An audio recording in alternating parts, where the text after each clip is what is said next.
Hey everyone, Adam here with Tactical Breakdown on the ILET Network. We're welcome to another podcast episode. Here with me today, Eric Basu, the founder of Haiku Inc.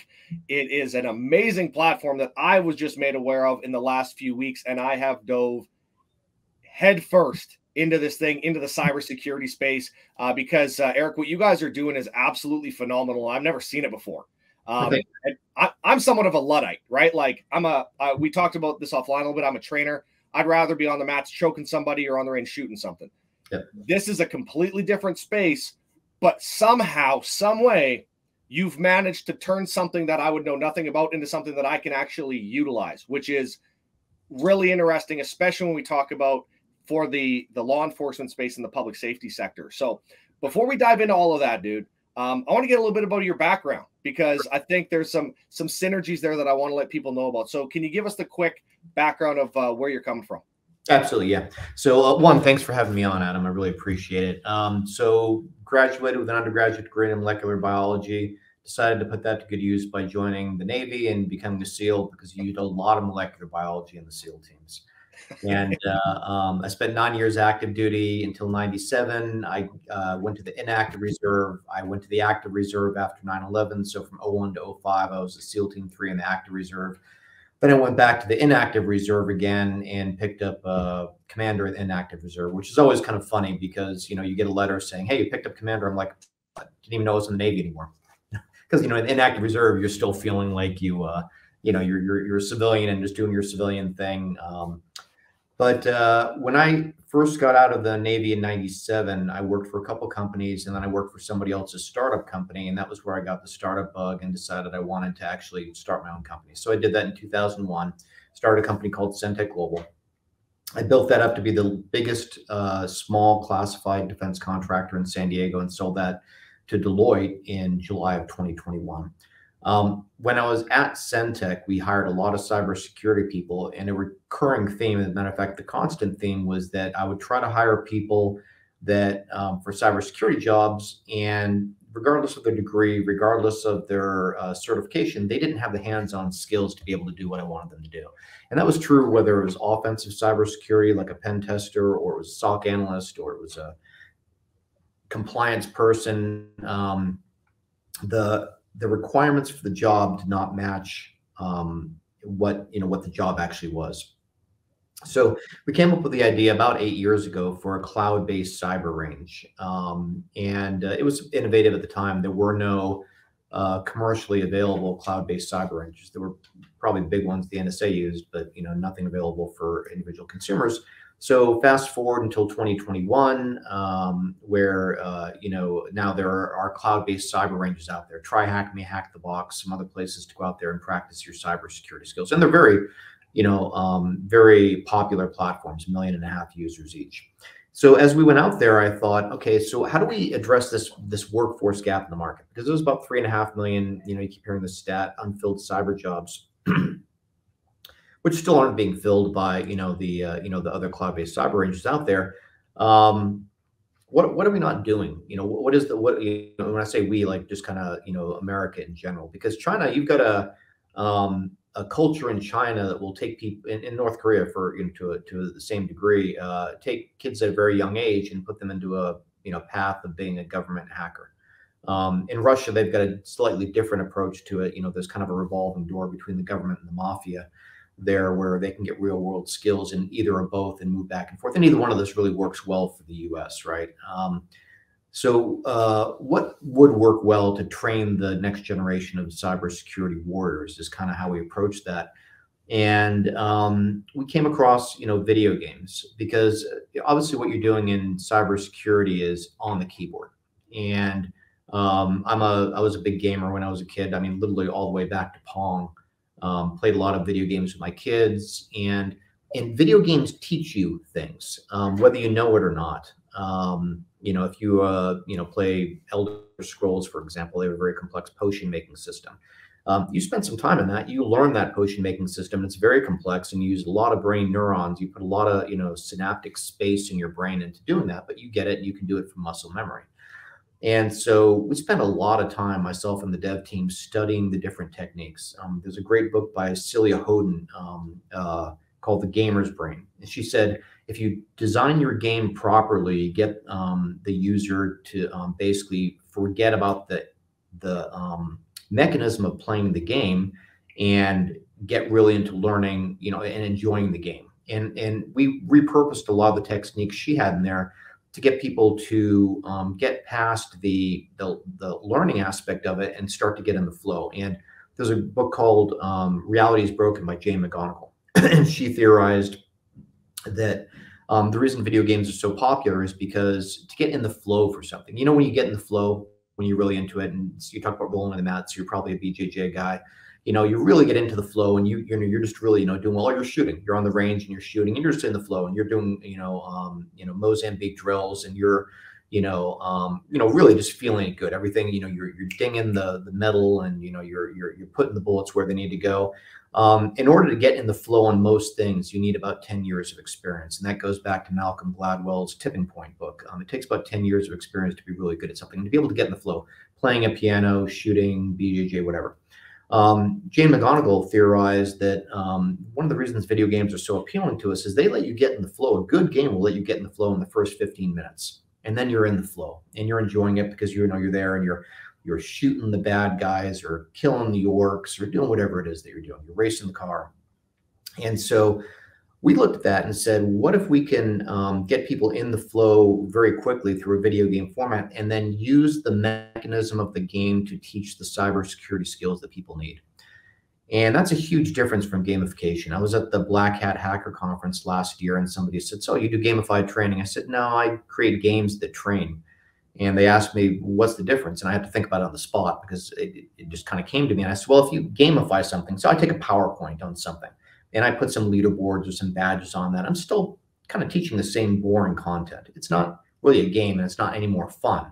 You look at all the security awareness products. I've had so many CISOs come up to me and say, can you do what you're doing for security awareness? Because we use fill in the blank product and my employees hate it.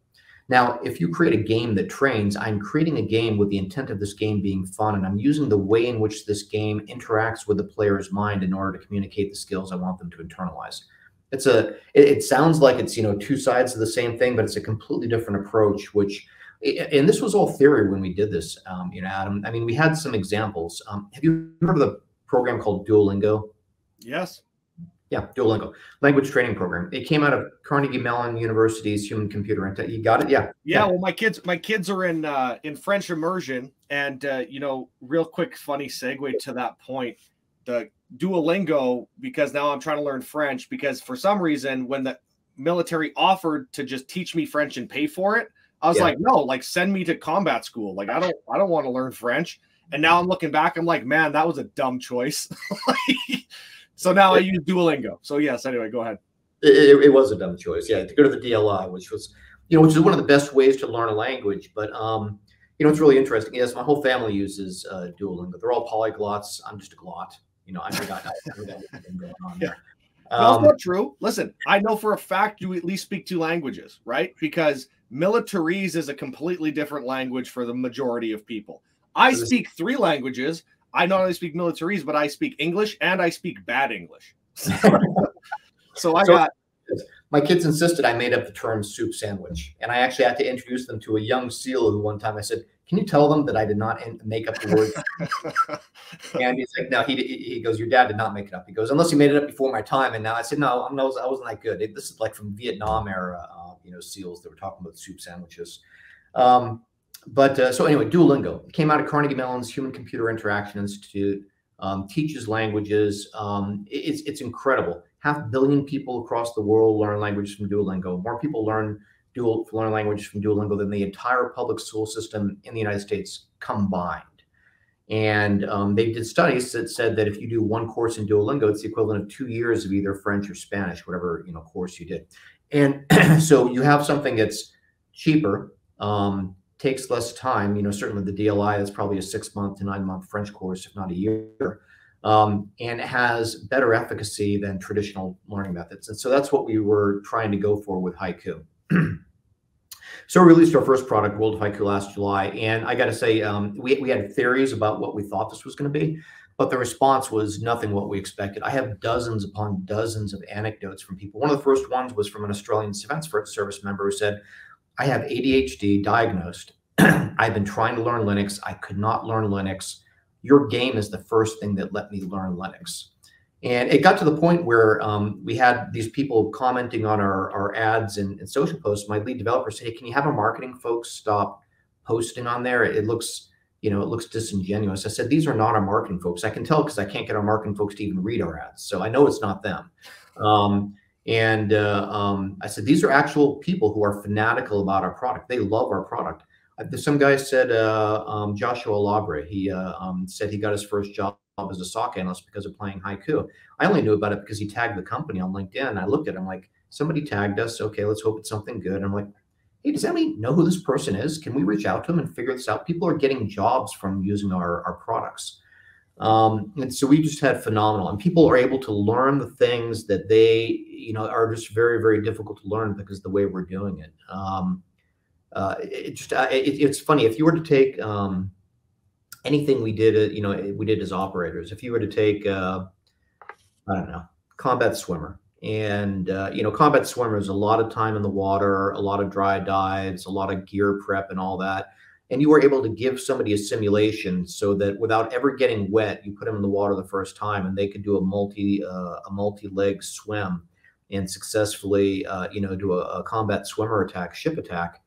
That would be something amazing. I mean, it would be something unheard of, and it would change the way in which, military training is done. And that's what I think, that's what we're trying to do. And I think we're, certainly at least maybe, the first few steps there for cybersecurity. Sorry, that was a long monologue. No, and what you just said there, what you finished off with makes it's something I really want to dive into on this, because look at the current geopolitical space and look at the current global situation that we're in right now. Right. People on this podcast here, we talk about service and call to service all the time. And there's just a different, there's, if you don't know, you don't know, right? If you don't have it, you don't have it, which is totally cool and nothing against you. But, for all the people listening to this podcast, primarily, whether it's law enforcement or public safety, or you're a first responder, or you're in the military, there was that call to service. The interesting thing now is that there's an entire new battle space that's emerged online. And that is where the next war is really going to be fought, right? I mean, obviously, we know what's going on in Ukraine and all the stuff that's happening with China and Russia and all of those things. But there's been a lot of battles back and forth that the general public have no idea about, that's been going on for many, many years. And we are criminally, just like laughably underprepared as a Western society to deal with what's been developed in other parts of the world. So when you talk about that and you talk about training warfighters, I mean, technically, I would argue that especially in the defense space, this could be used to train the warfighters of the future. I think that goes back to what I was saying, is we need to have an American way of building our cybersecurity workforce. And right now, I would argue, don't. We still, if you look at most cybersecurity jobs, they still require a bachelor's degree in computer science. Why? How many cybersecurity courses? You might have one or two now, but you don't learn how to do cybersecurity.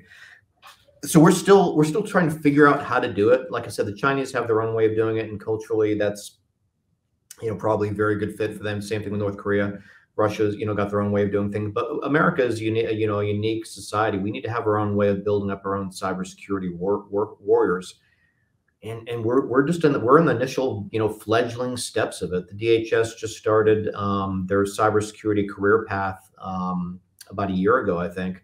I think it's about 10 years too late. Better late than never, right? But we certainly need to we've got to accelerate how we're training our folks and give them real hands-on skills instead of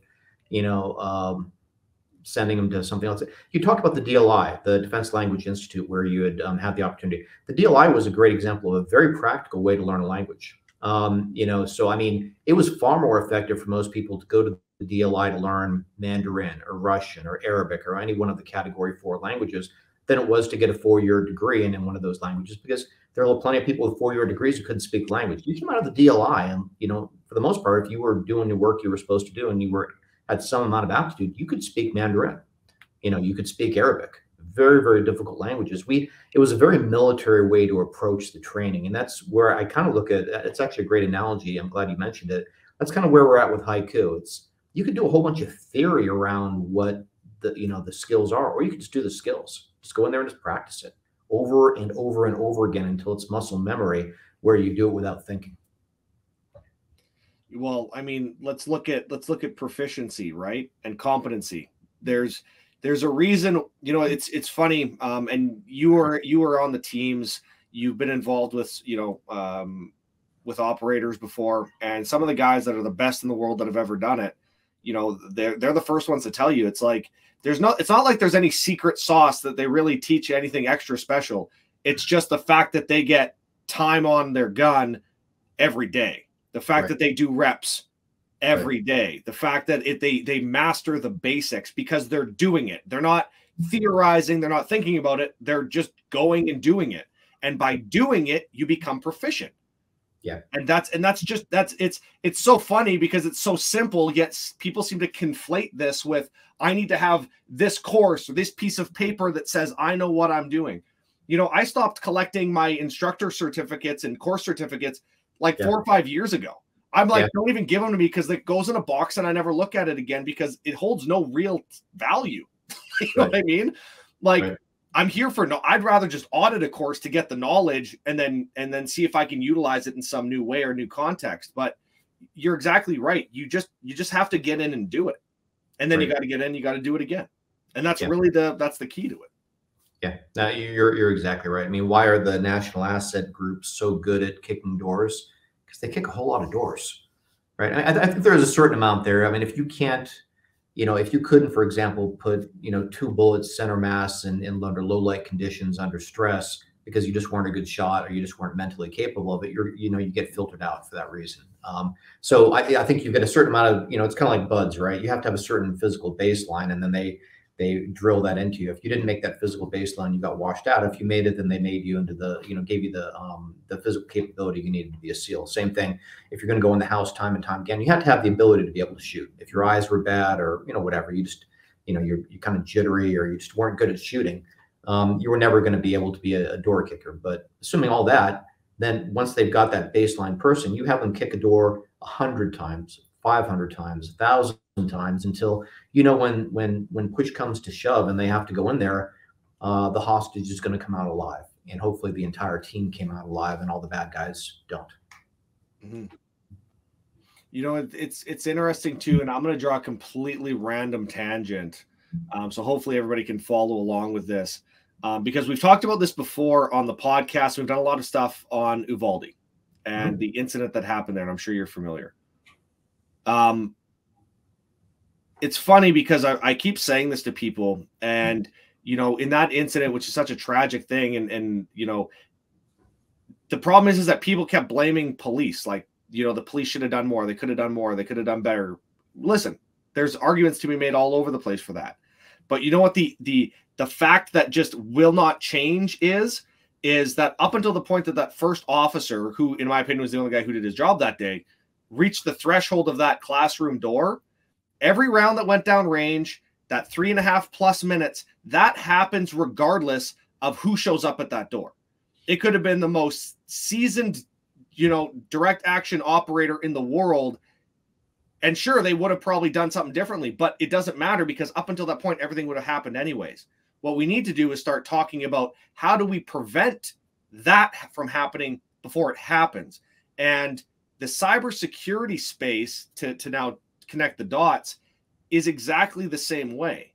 It's what can we do and how do we build these cybersecurity professionals to help protect our infrastructures and like our online, so that we're not susceptible to the threats that we know are there and are coming, right? And it's you could be the greatest. We could have the best hackers in the world that work on that are ethical hackers and white hats that work for all of our justice departments and NSA and ABC and every other acronym in the world.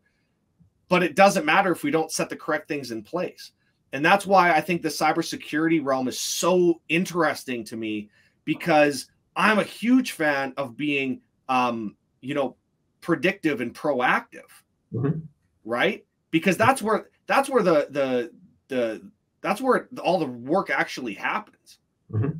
right? And so that's like, what are your thoughts on that? Do you think that cybersecurity needs to really push into that space where it's like we need to build this out so that we have a net around us so we're not susceptible to these attacks? I think absolutely yes, and it's interesting. I've heard a number of things. I've heard this for years. Is people saying now, we're never going to get enough cybersecurity workers, so we need to create the technology so we don't need the cybersecurity workers. And the main thing in the back of my head, whether I say it out loud or not, is how are we going to do that?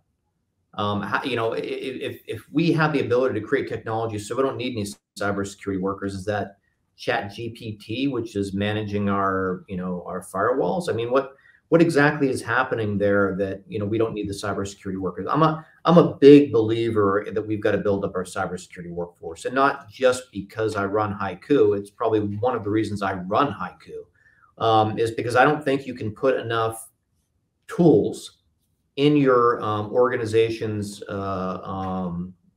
perimeter barrier to be able to replace people who are gonna, you know, step in the gap. I just don't think we're there yet. Maybe 15, 20 years, 25 years down the line, we will be. We will have that. But I think until then, you've got to have people that actually know what they're doing to be able to actually, you know, go in there and fill the gap. I was talking to a gentleman years ago that said, once we get quantum computers, I think it was quantum computers, they'll be unhackable. I said, how exactly is that going to happen?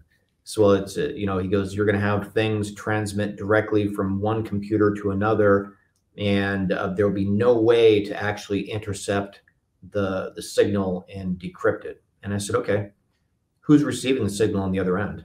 So what do you mean? I said, well, is the signal going into a black box and never pulled out? He goes, no, it's going to go to a human. I said, okay, well, what if I, you know, bribe that human, or I trick that human, or and I can convince that human to take that encrypted signal and do something with it that, you know, that lets me get the information. I said, and he's, well, that's beside the point. My point is that during the transmission, the signal's unencryptable. And I said, no, that's exactly the point, because if I'm just trying to get the information, I don't care if the signal's unencryptable in the middle. I'm going to go on either end. It's target analysis. I don't know if you ever went to target analysis school. You know, if you're looking at it going, hey, I got to take out this missile protection site, and there's, you know, 1,000 troops, you know, that are rotating through on a 24/7 basis that are guarding that thing. I'm not going to go after the missile site if I've got a small team of people. I'm going to look at that and go, they only have one source of power coming to them, and it's from this power station over here, and there's no backup. I'm going to go to that power station because there's one roving security guard who's asleep half the time. So it's the same thing in cybersecurity. I think we can talk about all the tools we want about, you know, setting up the perimeter, but there's a human at some point in that, you know, link that is the weak link. And if we can't train our people well enough to be able to compensate for those weak links, we're always going to be hacked. We're always going to be behind the power curve. Yeah, that's just the inherent part of security in general, right? Is human beings are fallible. Like that's right. That's just the end of it, right? We even in you talk like event security, it's funny, or airport security and screening. It's like you either do it 100% or you might as well just not do it at all, because if you leave a gap, somebody's going to exploit it. Right. And unfortunately there's bad actors that, exactly like you had said, that have war gamed this, that understand the soft targets, hard targets. They do target risk analysis and threat analysis, and they understand asymmetric warfare. Right. And so they're going to target where you probably least expect it, and it's assumed it's least expected because it's the least protected. Right. So there's, you know, I mean, there's 1,000 rabbit holes we can go down here from this, brother, but I do want to ask you about the applications of what Haiku has right now. And because I am really interested in it, specifically in the public safety space. And like, for example, even just, the tools that law enforcement can utilize, because there's a lot of stuff that they're doing right now. And, you know, we talked a bit offline about, counter sex trafficking, counter human trafficking operations, OSINT and things like that.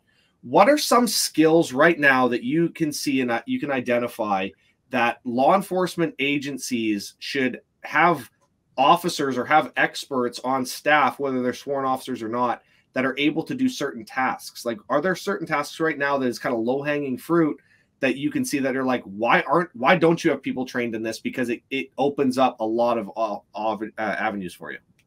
Yeah, no, that's a great question. Ellie is not my space. I've never been a law enforcement officer. You know, I'm a back the blue. I sit in the board of the Las Vegas Police Foundation.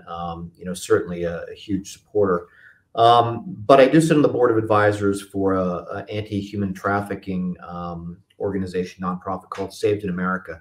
And that's former military, a lot of them SEALs, former law enforcement who work pro bono with families to help rescue kids that are trafficked, but it's almost always girls, sometimes boys, but it's almost always girls. There was one specific case that I think about. There was a girl in Nevada who was taken down to Mexico. Luckily, the parents called Saved in America relatively rapidly. There's a great guy in the Saved in America team, very smart guy. And he was able to locate the predator, you know, the boyfriend. It's always a boyfriend. It's, you know, some 42-year-old predator, though. Had posted a picture of himself after the girl had been taken in front of a house. And so the Saved in America guy was able to go ahead and do a reverse image search on that house, recognize it from Zillow. He was able to search through that. Then they used their actual relationships with the federales to go down there and rescue that girl and about 20 other girls that were all about to be shipped out and trafficked. And so, I mean, some skills there, you know, the ability to understand what tools are on the internet for doing reverse image searches, those are very clear. The ability to understand what criminals are doing with social media and, you know, whether it's a combination of them just being stupid or it's just the way people are nowadays, their inescapable need to post pictures of themselves on social media without understanding that law enforcement can get that. But law enforcement actually has to exploit that. I think law enforcement does a pretty good job, at least from what I can tell from the outside, about tracking cell phone signals. You know, that one seems to be something like the murder of the college students. I forgot where that was. The idiot, you know, left his cell phone signal on halfway to the house, and then I'm kind of like, good. I'm glad that criminals are stupid, but they're going to get smarter. But law enforcement seems to do that pretty well. You know, but I think, you know, tools like that, having the tools to crack. You know, crack criminals, you know, phones and be able to get into them. I think those are all things that, you know, certainly can help resolve cases earlier rather than later.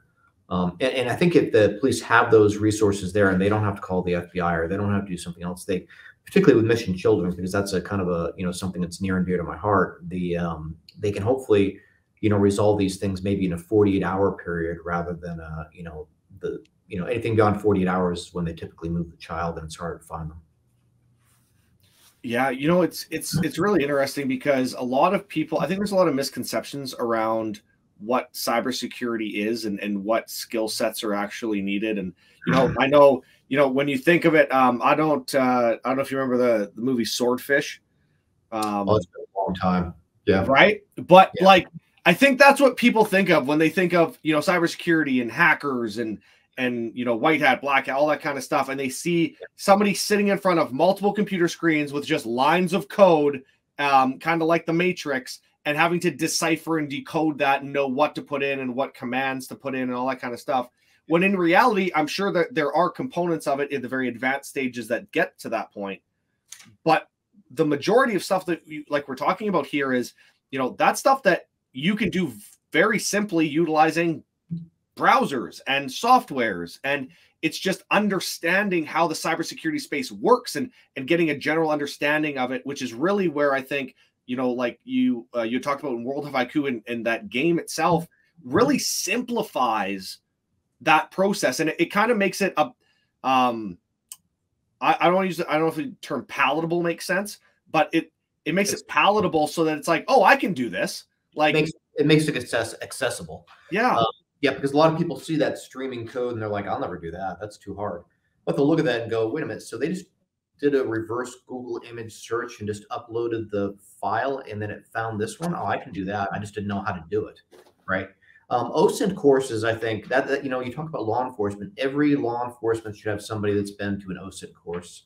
There's a gentleman named, well, one of his names was Michael Bazel. He was a former FBI guy who used to teach an OSINT course at Black Hat.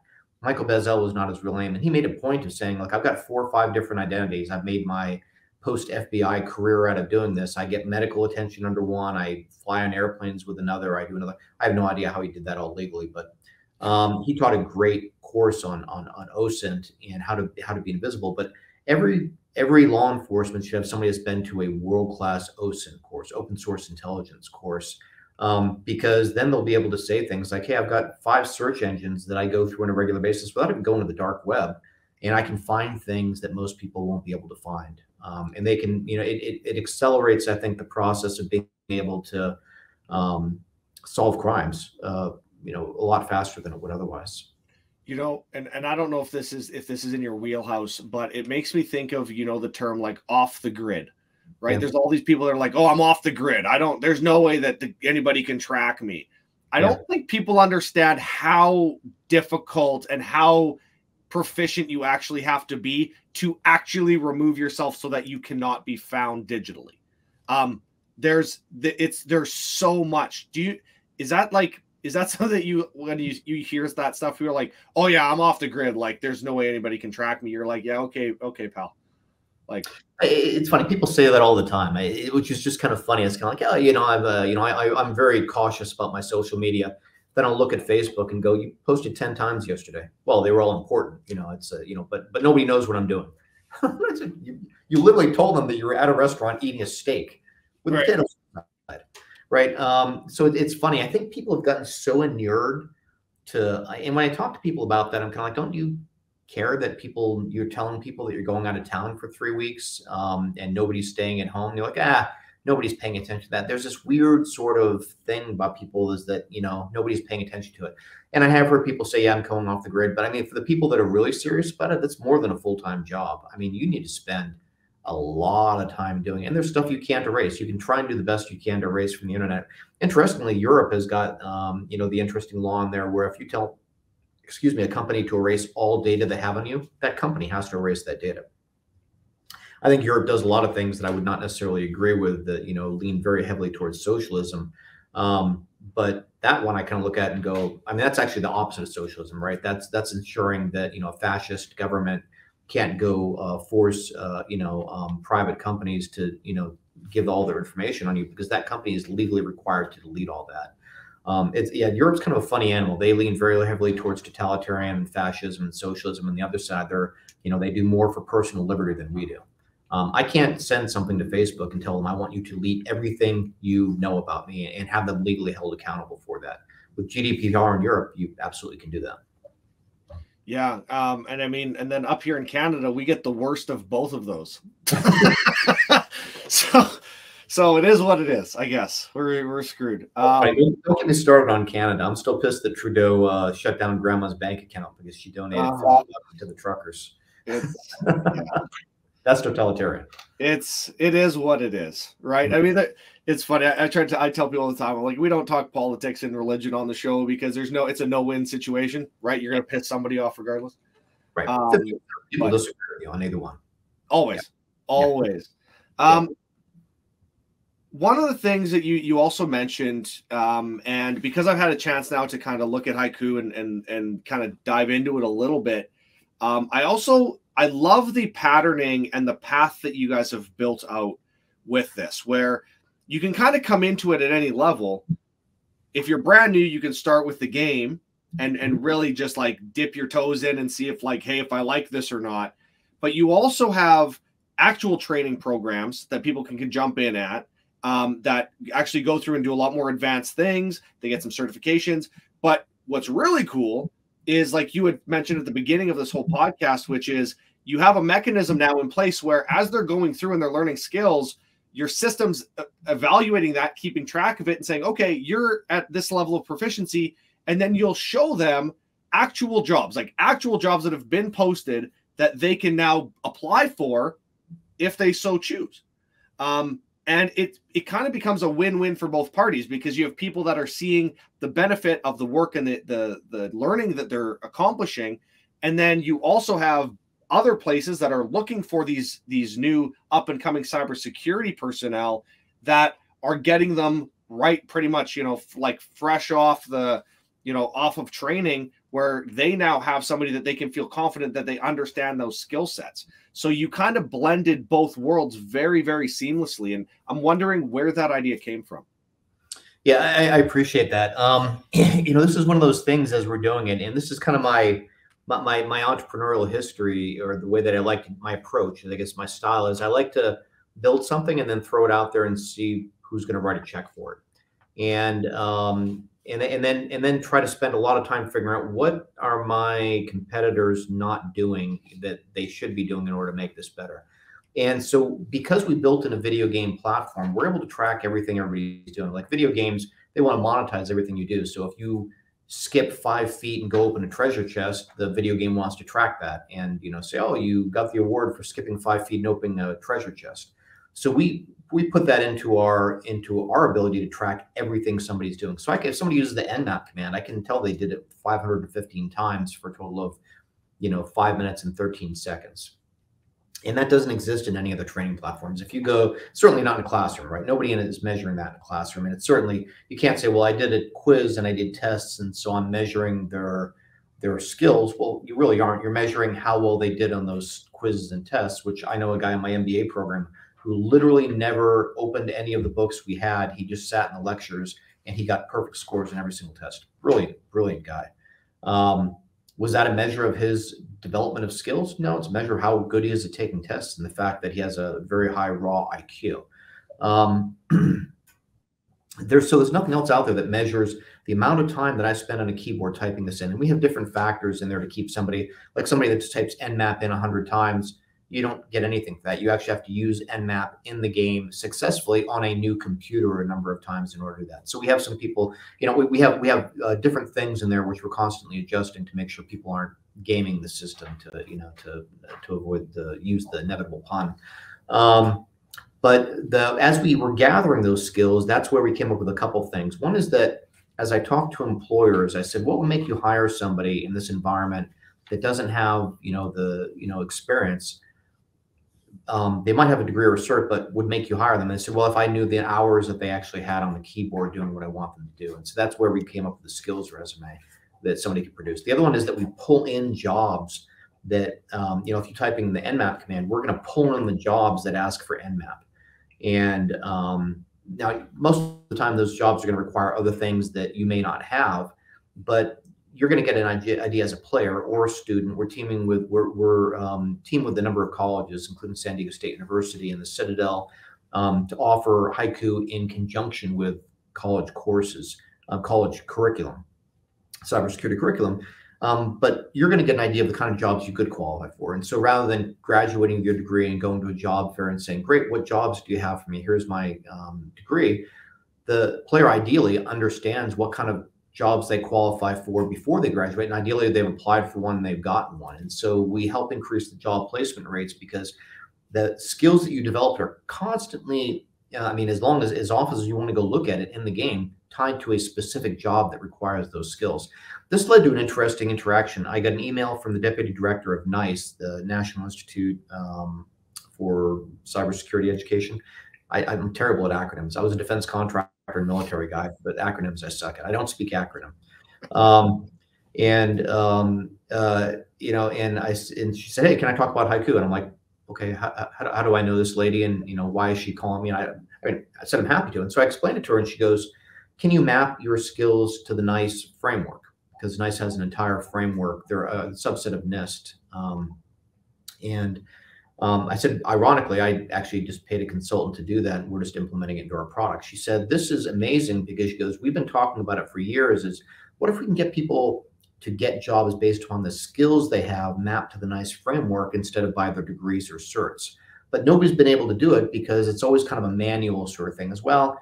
I went through this course, and so I'm kind of mapping the things that I learned in that course to NICE, but maybe I did all the homework in that one, maybe I didn't. So whether or not I actually have the skills is kind of an ambiguous thing that I'm kind of assuming, and I'm just mapping what the course was supposed to teach to the NICE framework, but I don't know if the person actually has the skills. I'm kind of assuming, right? Could be like my friend in the MBA program who was just brilliant, drop dead brilliant, who was able to take a test and ace it every time.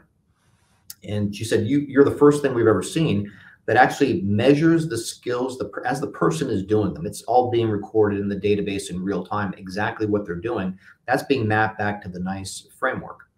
And then that led to another conversation with another person who said, can you map these now to the NICE workforce? And I said, we actually can, because we already have connected to jobs. And so we're actually in the process of doing that. So we're the first product that actually allows that to happen, the actual measuring of skills. And it's something that it would be really hard for somebody else to do that. I mean, you could say, well, we've got videos and we're going to measure the skills in the video, but that's a skill that I'm supposed to learn, but it doesn't mean I assimilated it just because I watched the video. Or, well, we've got our own labs and we're going to do that. And you could theoretically do that, but you'd have to record everything that they're doing in the lab. And most of the labs that are out there are fairly, it's more kind of a get root on the box, cut and paste the flag. They're not necessarily tracking everything you're doing to look for a specific skill set. They can come back and say, well, because you did that, you must have used these skills. Maybe, maybe not. It depends on how they did it. But nobody else actually goes in there and measures the skills as you're doing them. It's really interesting. I had the opportunity to present at TaserCon, Axon's conference here just in January. Yeah. And it was more, what I did was on evolution and adaptation of training, but specifically, how do we know that learning has occurred utilizing online training platforms? If you start looking at it from an adult learning perspective, what we're really good at, and especially in the public safety and military space, are matching our qualifications, right? Mm-hmm. Man, we're good at that, right? Right. Train it, test it, move on. Right. We're great at it. The problem is how do you qualify that the learner has actually taken those skills, they've contextualized them, and they can apply them in an operational environment? Has learning actually occurred? We're not in the public safety space. We suck at that. And it's really interesting to me. And I love having conversations like this because you were in the defense space and you moved to private. I'm in the public, like I was same idea, but now I'm kind of in the public safety sector. But looking outside of the box and going to different industries and seeing how things are done outside of the way we're used to seeing them be done, it opens up the world to all these new possibilities. Oh, wow. They've been doing these types of learning evaluations and qualitative and quantitative analysis on learning for 20 years. And there's peer-reviewed research that proves this is the best way human beings learn, yet we're still doing 5 a.m. PT to beast people for no reason. Like I love what you're saying because it really talks about the science of learning and how do we know, and how does an employer, a prospective employer, know that the person that they're getting can actually utilize the skill set that we are accrediting them to have? Right. And it sounds like you've kind of cracked the code. You didn't crack the code. The science has existed, but you found a way to implement it now in a way that nobody else in the space is doing, is what it sounds like. As far as I know, yeah. And I'll probably say that when my competitors will look at this and go, oh, we're going to go ahead and do what Eric's doing. For sure. I don't mind the position. Yeah. But the answer is yes. And just, it's interesting from the feedback that I'm getting from people in the space, they're super excited about it. They're like, hey, we want to implement that in an organization. So it's exciting. And I really like the fact that we're, ideally, I want to be the Duolingo of cybersecurity, where people are saying, hey, I played these games. I mean, I had a senior director, cybersecurity director at Microsoft say, and this is somebody who's been there 20 years. He's in our world of Haiku, which is a big name product. He goes, man, I played that for hours. I completely lost track of what I was doing. He was in the flow, right? Because he was in the flow of what he's doing. He's enjoying it. There are fun characters and a story. And this is a guy who probably doesn't have hours to play video games. He's a very senior person in a very large company. But that's what I want to be, is basically people say, yeah, I got my cybersecurity, job because I played this game Haiku, and I got actually really, really good at different skills. And I didn't even, know I was doing it in the process. I kind of knew I was doing it, but it wasn't like, oh my God, thank God I finished that huge certification course because that was just a ball buster course. And, I, worked long nights and studied and did all this stuff. I'd rather have them say, I'd rather have somebody else go, yeah, I did that same thing, but I'd be honest with you, I just played haiku and I loved it so much. I got like 300 hours of experience doing the job, and I got my job because of that. And my boss loves me because I'm really, really good at what I do. And I got it by playing a video game, to be quite honest. That's what I want people to be saying, because that way we're going to have everybody want to come in here. Everybody will want to fill these 3.5 million jobs. And these are great jobs. A lot of them are remote, not all of them. They pay great salaries. People starting at, 70, 80, maybe even $90,000 a year. They can make over $200,000 a year doing these jobs. I mean, these are the kind of jobs that we want to get out there. The other thing we do with the video games is video games cross every single demographic. Everybody plays video games. And so, I mean, like, for example, we went with a role-playing game format because 60% of role-playing gamers are women, and only 24% of cybersecurity professionals are women. So my daughters are 13 and 15, and I told the dev team, I said, my daughters, who are brilliant, but they're artists, they don't have no interest in cybersecurity, have to like the game. If they don't like the game, then you got to keep going back. And so we did a number of iterations of this before my daughters actually liked the game and played it. And I said, I think now we're at where we want to be. If we don't, if we can't make this appealing to people who aren't naturally drawn to cybersecurity, we haven't cracked the nut. And so on that one in particular, we did crack the nut. I just finished a call just before this with the National Foundation for Autism Research. We're getting our games in front of the folks there to see how kids and adults with autism, use the games in order to develop skills and get jobs out of that. I'm really curious. I don't know what the answer to that one's going to be. I'm hoping the answer is going to be, oh my God, this is just such a great hit. Or the answer might be they don't like it for these reasons, in which case it gives us something to go back. But the ability to use video games to approach this is going to hopefully expand the diversity in cybersecurity. And I'm not about expanding diversity simply for the sake that you get to say it, right? It's a virtue signaling thing. I truly believe that if you have a different diversity of thought in the way you approach something, you're better as a force, whether it's an offensive force or a defensive force. If everybody's got group thinking, they're thinking the same way, it's really easy for me as a defender to understand what the enemy's doing. Same thing as an offender. If I'm trying to get something and everybody thinks the same way, I'm going to know how to, if I spend any time studying their tactics, techniques, and procedures, their TTP, I'm going to know how to get in there. If I'm going out against a group that has a diversity of thought, I'm not sure what I'm going against, right? I'm not sure how they're going to react. I'm not sure how they're going to set this up. And so diversity is, aside from, just the fact that you want to, be able to, give everybody equal opportunity, it's also very effective from a combative perspective, if you would, because cybersecurity is a combat. It's offensive and defensive.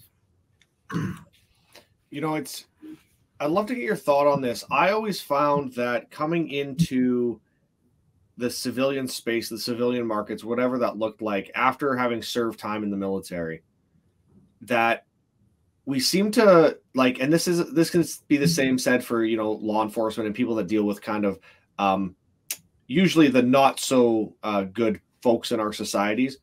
There's a different outlook. There's a different, we approach things differently, whether it's from a more tactical or advantageous perspective is, it can be argued depending on the person. But it seems like when you have somebody like with your background, you're able to apply different operational techniques and perspectives that probably give you a leg up over a different group. Like you had said, some of the other direct competitors in your market where they're just coming in from the straight up cybersecurity space. Like that's what they've always known. That's what they've done. They grew up on computers and now they have a company that does that. You come at it from a kind of a different perspective because you're like, well, this is what the real world is actually like. Like we've seen the worst of humanity and we know how bad it can get. And we want to prevent that from happening. And this is just the space that you chose to do that.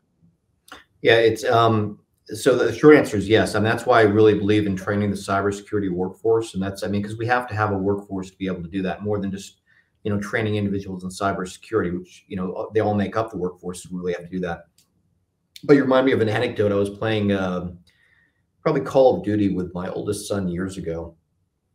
And he said, "Dad, how come you're always camping? You know, and camping there means you're just sitting there waiting, hiding behind something, and you just shoot somebody that happens to opportunistically come into you. You're not running, you know, willy-nilly across the battlefield, you know, spinning around and shooting people." And my son told me, "You're not going to win that way." I said, "Well, you know, the KD ratio, the number of kills you have to the number of deaths you have in a video game is, you know, an important number. You want to have far more kills than you know, do deaths." And I said, "Well," I said, I'm doing this because this is the way I learned. The KD ratio in the real world is if it's anything less than 1. In other words, if you get killed once, then the whole game is over. So nobody runs across, like, you know, in the real world, in a real battlefield, you know, sitting there spraying and praying, you know, while you're running across, you know, screaming like Kurt Russell in Tombstone. I said nobody does that. Everybody does. You find cover. You know, unless you have you know, superior firepower, you don't leave that cover.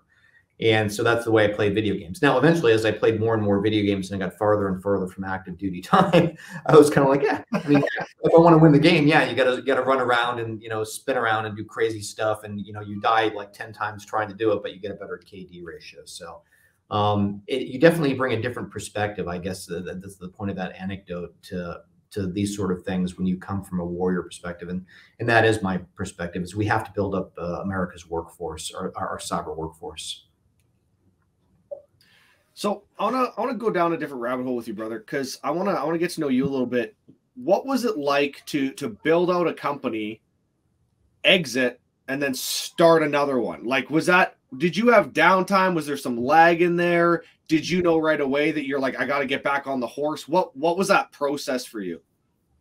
Yeah, I took some time off. I think it was about maybe 3 minutes. I mean, in all seriousness, I started Haiku immediately after. I actually had somebody at Deloitte, one of the senior people, said, "Hey, what are you going to do as soon as you're done? Are you going to retire? Are you going to travel around the world?" I said, "I'm going to start Haiku."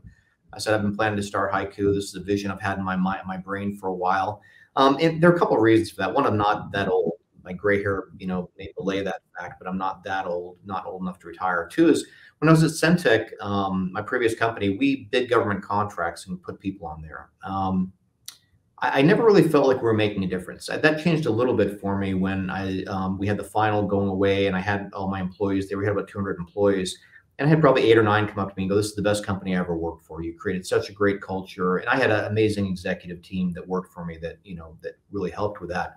But I thought I did create a difference in the quality of life for my employees, but I didn't bid it. When I bid a government contract, they wanted 40 people and I gave them 40 people. There was no innovation in that. I didn't create something new. I didn't create something that changed the world. And it reminded me back to my MBA course at UCLA. It was an executive MBA course. So most of the people there were senior in their career. They were whatever you want to call it. They were, you know, executives, C-levels, millionaires, whatever you want to say. They were successful. I made a point during that 2-year course to go to every one of them and ask them what was important to them now that they had made it. You know, they were successful in business, because I was just out of the military. I wanted to be successful in business, but I didn't even know what that looked like yet. And every single one of them, to a person, said, "I want to make a difference. This is what is important to me. Now that I've made it, I want to make a difference." And so I thought, I want to make a difference. My last company, I think I did make a difference in hopefully the quality of the experience for my employees, hopefully the quality of the experience for my customers, but I didn't create anything new. I didn't change the world. Why did I start Haiku? Because I really wanted to do something that would significantly change things, you know, significantly make a difference, really help. I mean, if I can, you know, train 100,000 people and they get cybersecurity jobs because of, you know, Haiku, and they otherwise might not have done it because it just wasn't approachable, I'm going to feel like I made a difference. So that's what I did. It's kind of funny. When I first sold Centec, my wife, I would tell people I was semi-retired. My wife said, "You work more hours now than you did when you were at Centec." Because at Centec, I had a full executive team that, you know, took a lot of the stress off me. And she's not wrong. I probably work good solid 80-hour weeks now. But that's temporary. I mean, it's all different growth phases of the company. Right now, we're in product development. Now we're in a growth phase, and so it just takes a lot of time to be able to do that. Yeah, I think my point I was going with that one is just that I think we're on a mission here, and I don't say that lightly.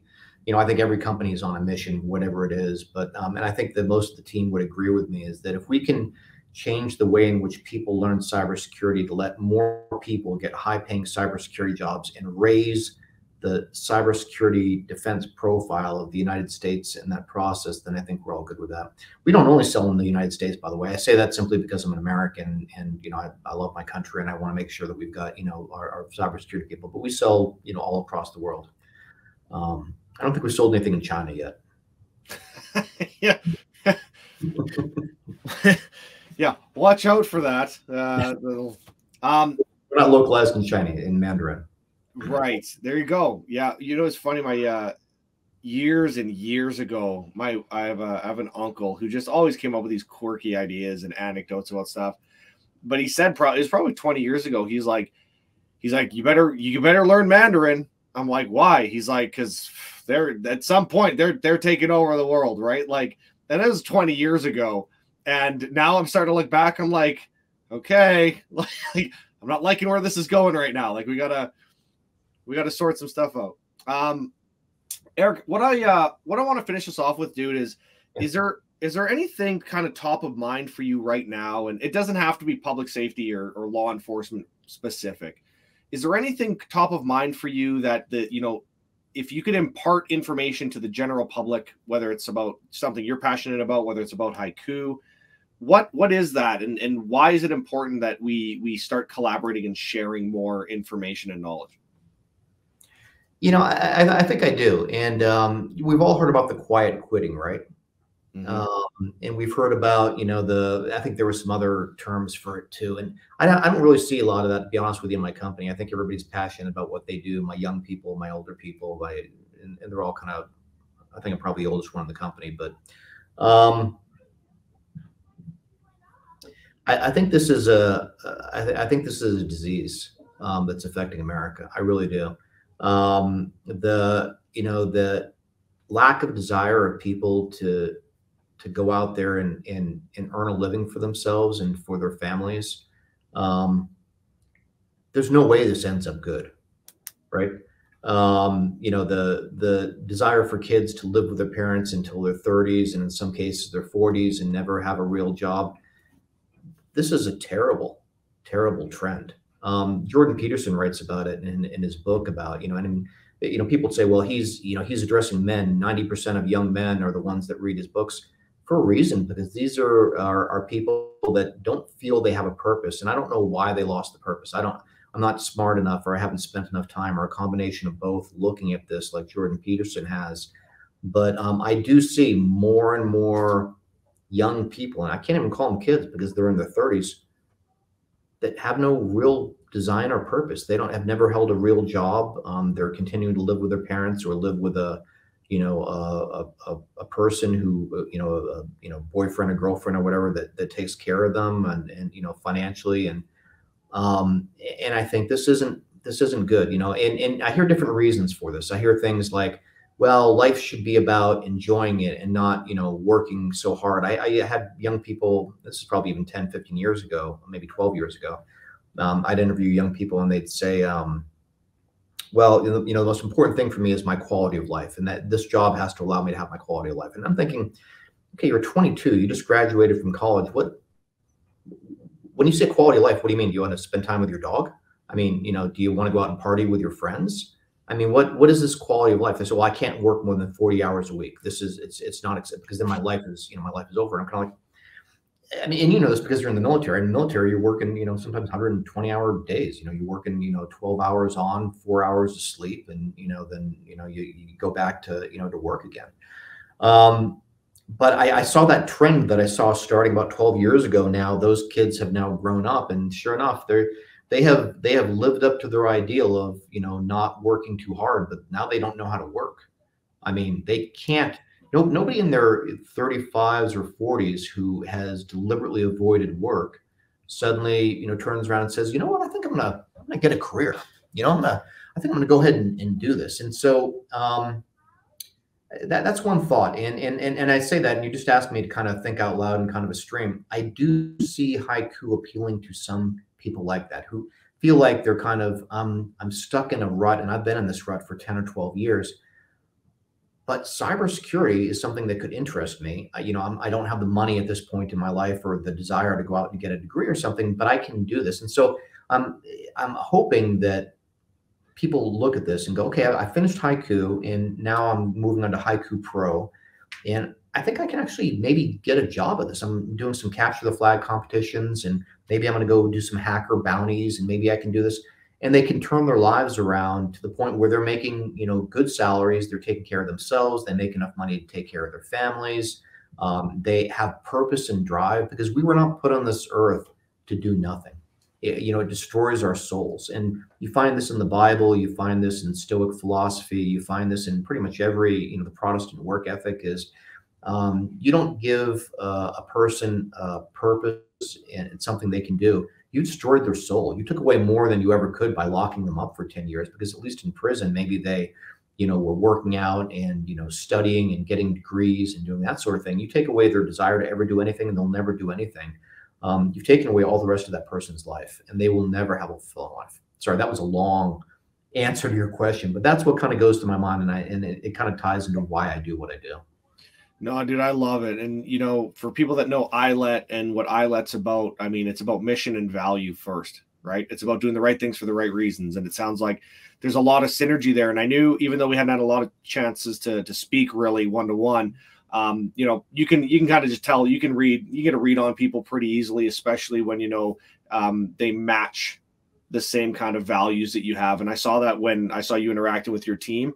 And that's why I was excited to jump on here and talk shop with you, brother. I really appreciate you taking the time, man. This was a lot of fun. I appreciate it. I enjoyed this too. Thank you. All right, brother. We'll talk to you soon. All right. Sounds good. Thanks.